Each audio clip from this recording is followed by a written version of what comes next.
Okay, I just remembered. It was Ronald Reagan. Ronald Reagan said the 9 scariest words in the English language were from the government and we're here to help. Ronald Reagan said that. He was an actor and a president, obviously.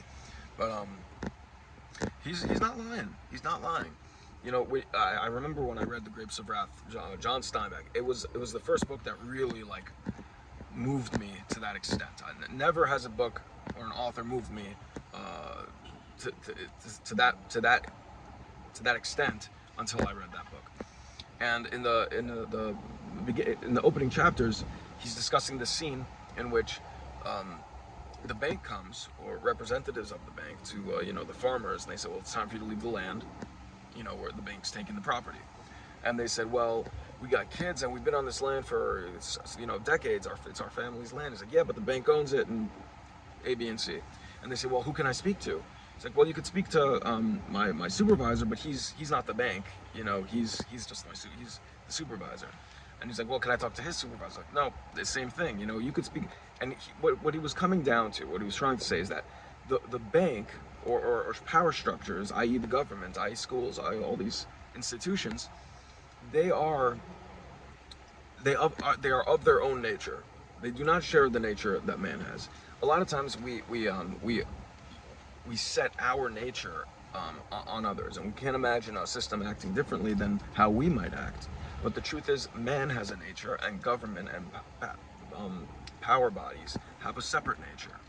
And when we try to expect sympathy or goodwill in something that is not of that nature, it's John Steinbeck calls it a machine.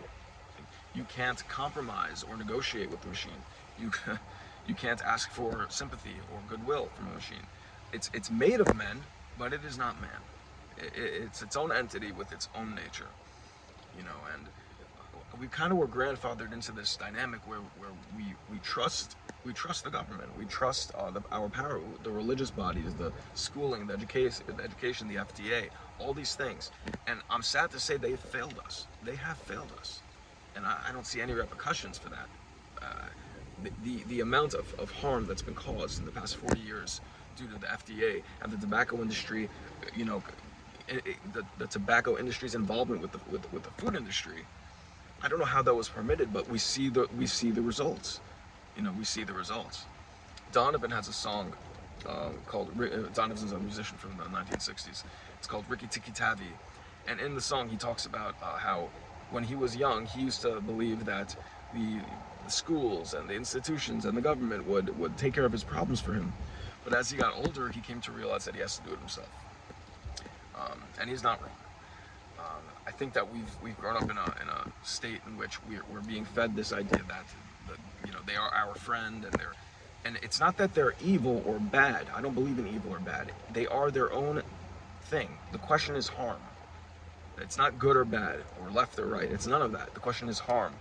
Where's the harm coming from?